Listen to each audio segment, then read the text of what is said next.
Ya, kembali lagi di channel Science on Tech, teman-teman. Sekarang kita masih di serial Golang in Advance. Jadi, salah satu tutorial yang pengen gue bahas adalah gimana cara bikin graceful shutdown di aplikasi yang pengen teman-teman buat pakai Golang gitu ya. Jadi, graceful shutdown itu intinya gini, teman-teman. Mastiin kalau aplikasinya bisa eh, dimatikan dengan baik gitu ya, artinya di shutdown dengan baik, dengan aman gitu ya. Contohnya gimana? Contohnya gini, teman-teman. Let's say gue punya package main, biasa ya, package main, terus entry pointnya jangan lupa. Nah, misalkan gue punya function do something gitu ya, do something, terus print processing something misalkan ya. Terus gue sleep di sini biar kelihatan ya ada processing something gitu. Sleep selama 3 detik aja deh, time second. Terus printline processing dan oke, kalau di sini gue panggil do something, oke, kita jalanin. Lihat proses something, terus kita tunggu 3 detik, ya kan? Selesai gitu ya. Nah, apa yang terjadi ketika gue jalanin go run main.go, terus gue control C, teman-teman. Nah, dia akan langsung mati nih, tanpa nunggu si job ini beres dulu gitu ya. Nah, gimana cara kita bisa mastiin gitu ya, kita bisa mastiin kalau si sebelum shutdown gitu ya, sebelum kita matiin pakai control C ini, dia harus beresin dulu si do something ini, teman-teman, sampai beres dulu prosesingnya baru bisa di close aplikasinya. Nah, itu yang dinamakan dengan graceful shutdown, teman-teman. Oke. Caranya gini, teman-teman, kita bikin type baru ya, type job struct, terus ada wait change struct kosong. Nah, ini akan receiving signal ketika si job atau functionsnya sudah selesai, teman-teman. Jadi kita pakai channel supaya bisa async ya, nungguinnya. Terus f func error. Oke, nah ini sebenarnya f-nya ini nggak mesti func error, teman-teman. Jadi intinya adalah job yang pengen teman-teman eksekusi gitu ya, f ini gitu ya. Oke, seperti biasa kita bikin konstruktornya func new job, terus mereturn sebuah job, return dari address job. Untuk weight-nya kita bikin make aja jumlahnya 1 aja ya, buffer channel 1, terus f-nya itu kita terima dari sini parameter f func error. Oke, taruh f-nya di sini.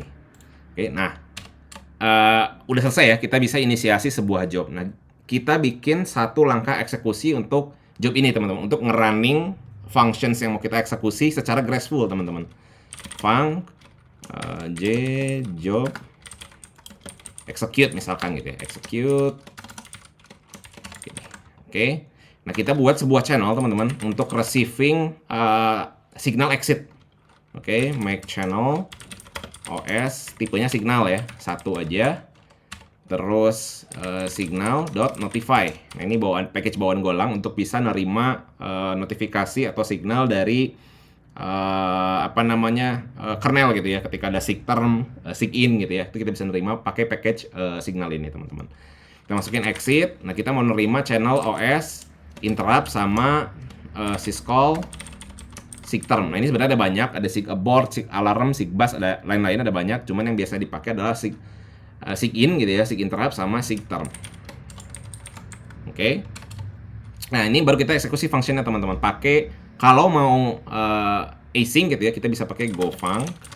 Ini kan ceritanya kita pakai channel ya, jadi kita pakai async gitu ya, jadi non blocking gitu. Gofunc, masukin defer func, kita eksekusi. Kalau udah beres ya, maksudnya kalau function ini udah beres, kita kasih tahu ke jwait-nya bahwa ini sudah selesai. Oke, j.wait, ini udah beres gitu ya, paham ya? Nah, terus kita eksekusi juga si j.f-nya. Nah, kita eksekusi si functions-nya. Jadi cara baca gini, teman-teman. Kalau teman-teman udah biasa pakai differ gitu ya. Differ ini kan sebenarnya kita bisa baca bahwa functions ini akan dieksekusi ketika functions-nya berakhir ya kan. Oke, berarti kita akan eksekusi ini dulu, j.f. Jadi functions-nya kita execute dulu. Nanti setelah beres baru dia akan panggil ini. Oke. Nah, cara untuk ngehold channelnya, ngehold, tunggu dulu gitu ya, sampai functionsnya beres dulu, kita bisa pakai select, teman-teman. Select. Nah, ketika case-nya itu adalah j.wait, artinya udah beres duluan gitu ya, ya udah return aja gitu ya, kosong, nggak ngapa-ngapain. Toh, jobnya udah beres gitu kan. Tapi kalau case-nya itu adalah exit duluan yang keluar nih. Nah, ketika control C-nya lebih dulu, tapi ternyata jobnya belum beres gitu ya. Maka yang harus kita lakukan adalah biar kelihatan nanti, biar nanti pada saat dieksekusi kelihatan, gue tulis dulu gini, println apa ya, killing signal receive misalkan. Oke. Nah, cara untuk nungguinnya dulu adalah tinggal begini teman-teman, j.wait. Dia akan otomatis ngeblok ininya gitu ya. Dia akan nungguin sampai j.wait-nya beres dulu gitu. Oke. Shutdown. Nah, kalau nggak percaya, yuk kita coba jalanin teman-teman. Oke. Oh sorry, ini kita masukin dulu ke jobnya ya. Nah, job, new job. Nah, ini kita wrap pakai function error gitu ya. Nanti return nil dulu aja. Nanti errornya kalau teman-teman pengen pakai juga silahkan gitu ya. Bisa di debug ke log store-nya teman-teman gitu ya, atau bebas gitu ya. Dalam hal ini gue return nil aja biar gampang. Oke, do something. Oke, di sini baru job.execute. Nah, lihat apa yang terjadi teman-teman. Lihat processing something, kita tunggu 3 detik dan selesai ya. Nah, kalau misalkan gue Ctrl C, teman-teman, lihat ya. Gue Ctrl C. Nah, dia akan nungguin killing signal receive. Nah, tapi dia akan nungguin dulu sampai processingnya done dulu. Baru dia shutdown. Ya, ini yang dinamakan dengan graceful shutdown, teman-teman. Bandingkan dengan yang sebelumnya nih, pada saat gue cuman manggil do something aja nih. Do something aja, gue run, gue Ctrl C, mati kan. Tapi kalau gue masukin ke dalam job tadi, nah ini, dia akan 3 detik biasa gitu ya, tanpa ada Ctrl C, biasa seperti function biasa gitu ya, nungguin 3 detik baru selesai. Atau go run.main go, kita Ctrl C, killing signal receive, dia akan tetap nungguin dulu sampai 3 detik sampai processingnya beres, baru dia shutdown. Oke, ini yang dinamakan dengan graceful shutdown, teman-teman. Nah, kalau teman-teman pengen ngelengkapin ini dengan sebuah timeout, misalkan ketika teman-teman proses something gitu ya, terus pengen ada batasnya gitu ya. Kalau lebih dari 5 detik mau beres nggak beres selesai gitu ya. Ya, teman-teman bisa pakai konteks di sini, teman-teman. Ini gua hapus dulu. Tinggal bikin aja, teman-teman. Konteks, cancel. Di sini konteks with timeout ya. Timeout, terus konteks background. Nanti kalau teman-teman punya parent konteks bisa masukin ke sini. Jadi cancellationsnya bisa ke parent gitu ya nanti. Terus time dot. Nah, beberapa detik nih.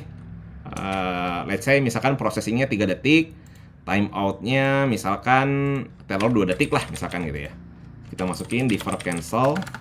Jadi kalau ininya udah tercapai, tolong eksekusi cancel gitu ya. Terus select lagi teman-teman, select lagi. Kalau misalkan ternyata jadinya context.done gitu ya, case context.done ya, artinya ternyata cancel yang dieksekusi, berarti println timeout gitu ya, timeout forced kill misalkan. Oke, kita terus nah terus case kalau ternyata yang berhasil adalah jobnya duluan gitu ya, maka println shutting down normally. Jadi biasa ya, jadi artinya bukan normally ya, gracefully ya, gracefully. Jadi dia nunggu dulu jobnya beres baru dia mati. Oke, paham ya?